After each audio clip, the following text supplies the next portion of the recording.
Well, Jeff, good morning. It's nice to be here in New York talking with you about this incredible motion picture, Gettysburg.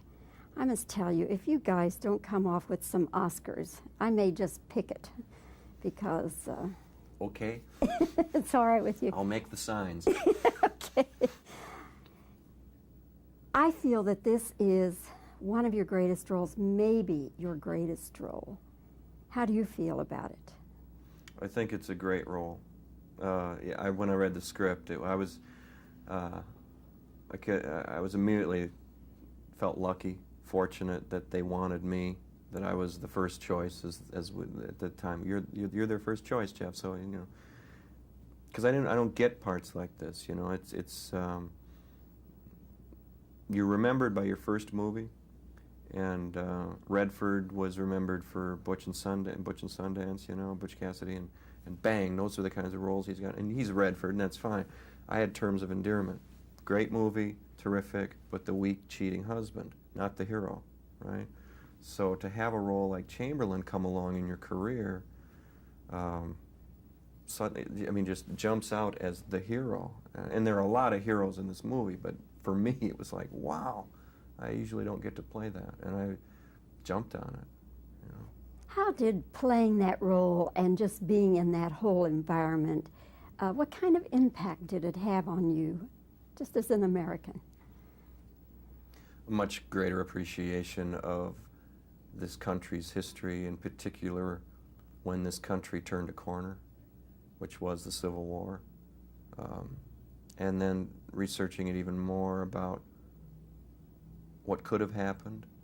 And because of Joshua Lawrence Chamberlain, who arguably saved the Battle of Gettysburg for the Union, because if he was on the left flank, if the Confederates had gotten around him, they'd have gotten behind the Union soldiers, sandwiched the Union, won at Gettysburg, and the Confederates would have marched downhill to Washington. It's over. He held, and just the impact, the importance of this one college professor who 10 months prior to Gettysburg was a college professor. He was a 10-month-old soldier, basically. It was an honor. It was really an honor to play him. I went to the state of Maine. I read all the books. There are countless books on him.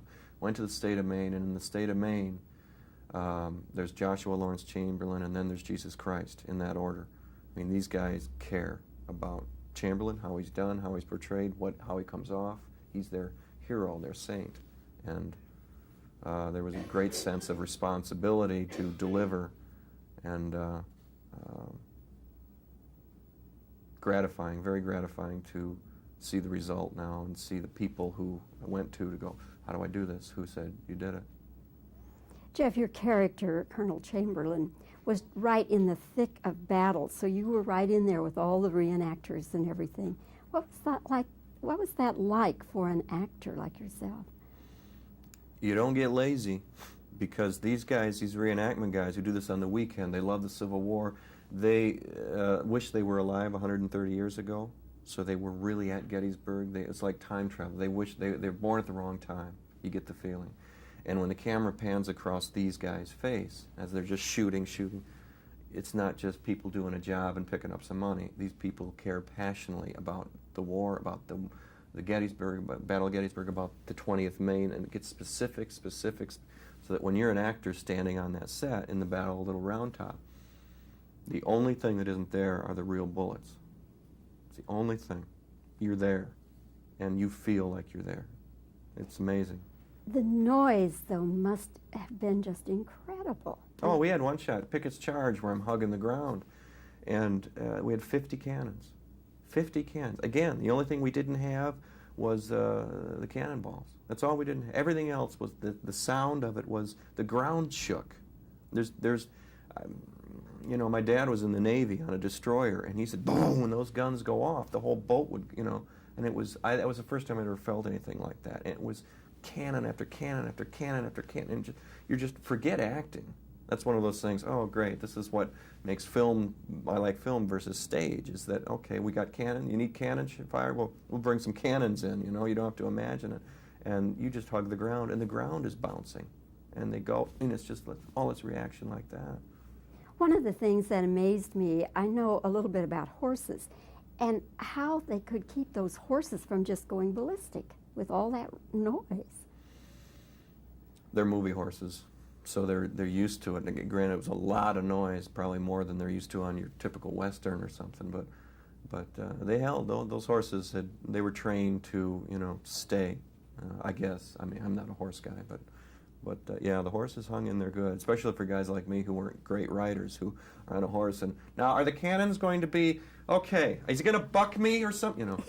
So I was glad to hear that I was going to remain on the saddle because of the horse's personality. Were there any injuries? Did you have any injuries of any kind? No. Well, there were a lot of the reenactment guys. We had 4,000 of these guys in camp on the set, and it was August in Pennsylvania, 90 degrees, 100% wool, authentic. We went and we had, I think, 200 of them dropped from the heat, whether it was heat exhaustion or they actually fainted over, keeled over, you know. No, other than that, no. No.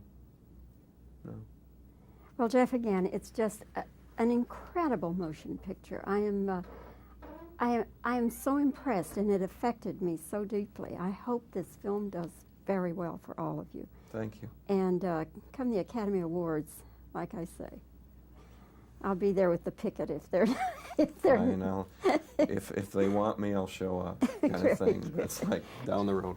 Thank you, All right, Jeff. Bobbie, thank you.